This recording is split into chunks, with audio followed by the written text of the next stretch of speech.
ESL teachers, welcome to your crash course in Phase 1 Phonics.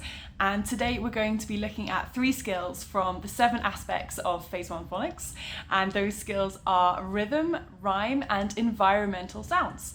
And we're going to cover why those are important for your English language learners, and also look at some activities and games that you can do with your students, either online or in person.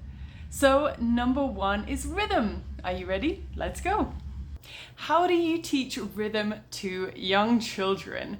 Well, songs and chants are fantastic. For example, the wheels on the bus go round and round, and encourage them to clap along as well. Make it more silly by doing it claps overhead, little fingers in a circle, with their toes, with their cheeks, anything you can think of just to make it silly and fun. And you can do this with phrases that we use in English anyway, like hello, how are you? And encourage students to learn the rhythm of the words. And with songs and with these chants, if you're feeling, well, this is where you find out how much chaos you can tolerate in your classroom and how much noise you can bear, is you can ask them to bring along some simple instruments as well. Drums, bells, a xylophone, anything they can hit along to the rhythm of the chant or the phrase, and have fun with.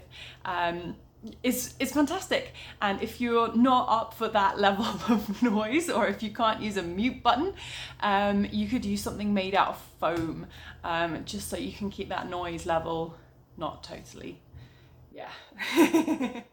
And what kids are doing what's going on in their brains when they're going through this process is that they are learning syllables. They don't know it, but they're learning syllables.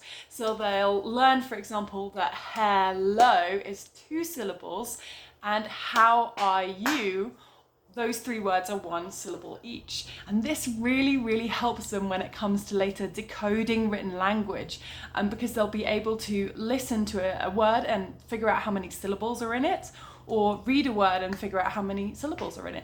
So really, really useful skill for them to learn. Next skill is rhyme. How do you teach kids rhyme? If you're doing in-person classes, appelmanism is a super simple, easy activity. So you have your group of cards, kids can turn over 2 at the same time, and if those 2 words rhyme, for example, look and book, they get to keep those 2 and they get a point. And you can turn this into a competition as well. You have the cards around the room, and if I read out look, all of the kids have to run over to the word that rhymes with that. So they all run over to book, for example. And if you're doing online classes, obviously it's not possible to run around and touch the different cards. I would really recommend doing a bingo game. So students have 6 of the words from the rhyme with the ones on your list. You read out look, and they cross out book. And of course, well, you know how bingo works. The first person to cross out all of their cards is the winner.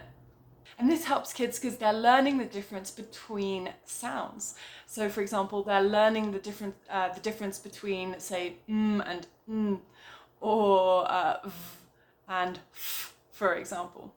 And finally, environmental sounds. Whether you are online or in person, a great game for this is a guessing game. Just pre-teach the words that your students will need to know. For example, door, cup, backpack, and then ask them to close their eyes and see if they can guess what sound they can hear. For example, what is this sound? What's this? What's this? Very, very easy.